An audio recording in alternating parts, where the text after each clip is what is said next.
le recrutement, que ce soit des chefs d'établissement ou des inspecteurs, n'est plus aussi. Et la question de l'encadrement tel qu'on le connaît aujourd'hui risque de se poser. Un accompagnement pour les aider à réfléchir sur le posture d'enseignant. Une partie de la formation continue des professeurs de l'établissement.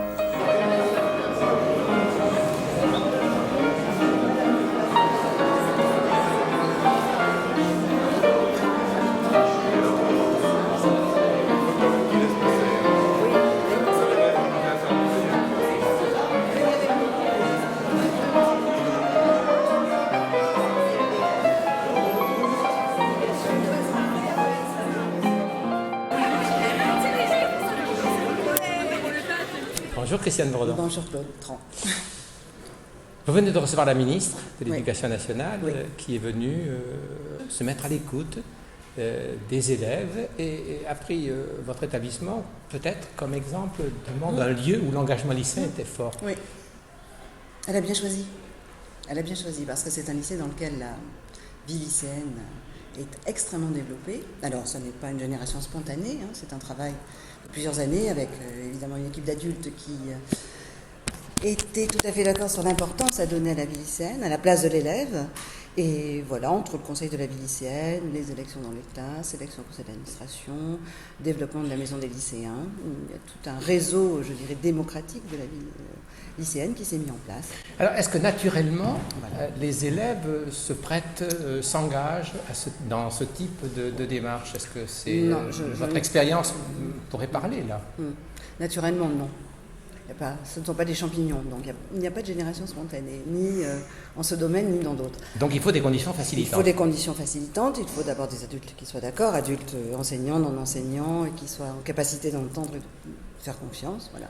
C'est et voilà, il faut se retrouver autour de valeurs communes au niveau des adultes déjà, et dans le même temps avec des lycéens auxquels ensuite il est donné la place qu'il revendique, et puis préexiste, si je puis dire, à ce développement de la vie lycéenne, démocratique, donc lycéenne, le fait qu'il y a dans ce lycée une histoire, il y a des valeurs qui sont là depuis longtemps, et que finalement la démocratie lycéenne est venue se greffer sur ce terreau-là, hein, le bien commun, Condorcet quand même, hein, le bien commun, ce qui nous protège de l'arbitraire, c'est l'intérêt toujours le plus haut. Ce qui nous protège des dérives, c'est ce qui fait que je ne regarde pas seulement l'endroit où moi je dérive, etc. Et ça, ce n'est pas moi, c'est très ancien. Donc voilà, les lumières sont là, et franchement, sans aucun aspect pompeux ou lyrique, je pense que ce lycée a une histoire qui éclaire ce paysage-là et qui donne la possibilité, effectivement, à des lycéens de se retrouver dans ces valeurs. Cette histoire de ce lycée, ce sont les adultes de l'établissement que l'ont faite, qui l'ont créé? Est-ce que c'est les adultes et les élèves qui l'ont créé? L'histoire s'est faite depuis 200 ans, c'est un des 4 glorieux lycées napoléoniens quand même. Et donc c'est vrai que l'histoire des maîtres, on dit toujours les maîtres illustres de ce lycée, ils n'étaient pas n'importe qui. Les élèves illustres de ce lycée n'étaient pas non plus n'importe qui, je ne vais pas les énumérer, la liste est sur le site, elle est partout. Mais il est vrai que cela confère à ce lycée, d'abord, ce lycée a une architecture, on le dit aussi, très propice à l'étude, et puis cette histoire qui vient de 200 années, une tradition quand même très humaniste, hein, voilà. Cette tradition humaniste, elle est là encore aujourd'hui. C'est quand même l'un des lycées voilà, qui s'est battu pour Dreyfus. C'est l'un des lycées qui, pendant la Première Guerre mondiale, d'où le monument qui est derrière moi, a eu l'équivalent de sa population scolaire aujourd'hui morte à la guerre. C'est un lycée dans lequel il y a eu un mouvement, l'un des premiers mouvements de résistance étudiants pendant la Seconde Guerre mondiale. Bon, je ne vais pas être trop longue, mais tout cela marque ce lycée. Et même quand on ne connaît pas l'histoire de ce lycée, si je vois avec les jeunes élèves de seconde que nous recevons en ce moment, les jeunes élèves de seconde ont entendu dire, oui, qu'il y avait une certaine histoire, mais peu à peu, ils se l'approprient. Et ils se l'approprient parce que cette transmission-là, elle est dans la modernité voilà. C'est une histoire qui est dans la modernité. Et ce lycée, il est dans la modernité. Et ce sont les élèves qui font sa modernité. Parce qu'ils apportent à cette histoire-là, sans mauvais jeu de mots, un nouvel éclat. Hein. C'est le cas des lettres qu'on voit là. Et puis, ils apportent à ce lycée la vie qu'il a toujours eue. Ils le nourrissent de leur talent. Voilà. Najat Vallaud-Belkacem a dit qu'elle-même était persuadée que tout ce qui se faisait à côté de la classe, c'est un petit peu le cas de la vie lycéenne, participait de la réussite des élèves. Est-ce que c'est votre point de vue? C'est ma conviction depuis longtemps, oui. C'est que Un élève n'est pas un individu que l'on découpe en tranches de saucisson avec une partie de sa tête là dans une classe, une partie de ses pieds là quand il joue au basket, une partie là quand il est élu lycéen et puis là quand il travaille beaucoup, pas beaucoup, bref. Donc c'est un individu à part entière, comme vous, comme moi, qui a des droits, qui a des devoirs d'abord, mais qui évidemment a des droits, sans quoi il n'a pas de devoirs. Et c'est ça. C'est-à-dire que la vie lycéenne, c'est ce liant qui fait une unité, qui donne une unité à la personne de chaque lycéen. C'est ça. Non, mais enfin, aujourd'hui, il revient sur le champ de la discussion pour un renouveau de l'école, l'idée que l'enseignant a tout aussi intérêt à faire en sorte d'être côte à côte avec les élèves, tout autant qu'il est face à face. Est-ce que cela relève aussi de cette démarche dans ce lycée? Oui, alors ça, moi là-dessus, je suis certainement d'un autre siècle. D'ailleurs, je suis née dans un autre siècle, mais je pense quand même que, et pour autant, il n'y a pas de souci dans ce lycée, je n'ai pas de difficulté par rapport à cela, ni dans ce lycée, ni dans les autres où j'ai pu travailler d'ailleurs. Pour autant, je pense que le maître et l'élève ne sont pas... la question de l'égalité entre eux est mal posée. Ce qui est à poser, c'est la place de chacun, le respect de la place de chacun. Le fait que chacun ait une place, parce que ça va ensemble, et des échanges qui sont certainement dans des échanges de confiance, de respect, de reconnaissance de l'autre, dans son statut, dans ce qu'il est, dans ses qualités, dans ses vertus, dans ses défauts, dans ses faiblesses, voilà. Mais l'ancienne, selon laquelle le maître, là on s'assoit à côté, on règle la question, plutôt que de se mettre devant la classe, ça, pour moi, c'est un feu de paille, ça n'est rien du tout. C'est comme la fausse question des féminisations de titres. Ça ne résout pas les questions d'égalité entre les hommes et les femmes.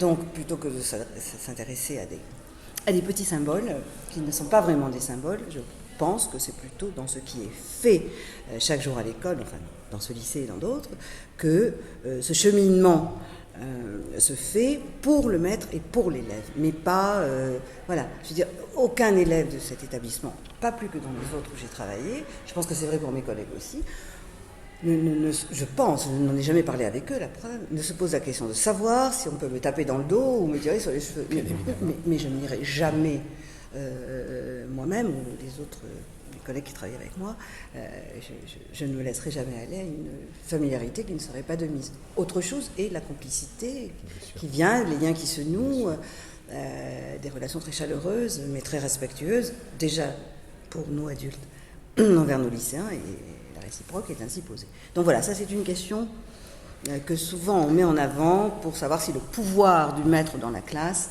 va se trouver effrité par un pouvoir plus important donné à l'élève. Si on entend par pouvoir l'autonomie et la responsabilité, la réponse est dans la question. Voilà.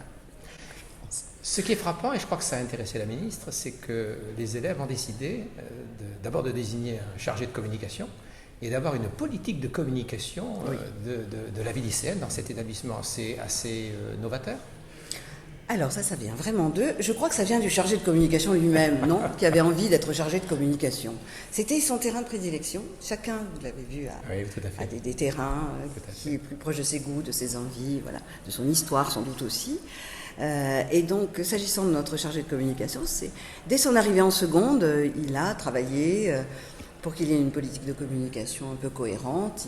Il en a expliqué à ses camarades et à nous-mêmes l'importance. Et voilà, tout le monde n'a pas toujours été d'accord, mais je trouve que cette année, l'équilibre est là, entre divers moyens de communication. Ça n'est pas parce qu'on est chargé de communication qu'on a le monopole de la communication. Bien sûr. Donc ça aussi, ça se partage. Et s'il y a une charge particulière à assurer, bien entendu, elle se partage entre tous les lycéens que ça intéresse. Voilà, alors ensuite, la communication est essentielle. Un petit peu trivial de dire ça, c'est vraiment d'une pauvreté, même sémantique, affligeante, mais sans l'information, vous le savez mieux que moi dans le métier que vous faites, une information qui n'est pas partagée est une prise de pouvoir, c'est tout. Donc partager, même mal, même imparfaitement, même au dernier moment, une information partagée aura toujours meilleure couleur qu'une information qui est gardée. J'ai remarqué, mais je n'ai pas été le seul, que les élèves, les délégués, les élus dans votre établissement ont rendu souvent hommage au chef d'établissement. Alors que je ne veux pas parler plus particulièrement de vous, Non. quoique nous sommes connus à Bordeaux, et je sais... Rien de secret ne doit être dit. Mais ce n'est pas secret que de dire qu'effectivement, ce que vous faites dans cet établissement, je l'ai retrouvé également dans ce que vous faisiez à Bordeaux. Ce que je faisais avant, oui. Tout à fait. Moi, la question que je voulais vous poser, c'est la suivante. Le rôle des personnels d'encadrement, on a parlé des enseignants, mais le rôle des personnels d'encadrement, et plus particulièrement les rôles des chefs d'établissement, pour la mise en œuvre de cette politique de vie lycéenne, d'engagement lycéen, pensez-vous que c'est essentiel? Mais c'est-à-dire que c'est la condition par laquelle passe la vie lycéenne. Alors, je trouve important de répondre à cette question parce qu'on le voit bien, parmi les freins, une question posée ce matin à notre ministre était la question des freins, des obstacles au développement de la vie lycéenne. La question qui est posée, c'est effectivement quelle est la place des équipes de direction et puis des CPE dans cette affaire.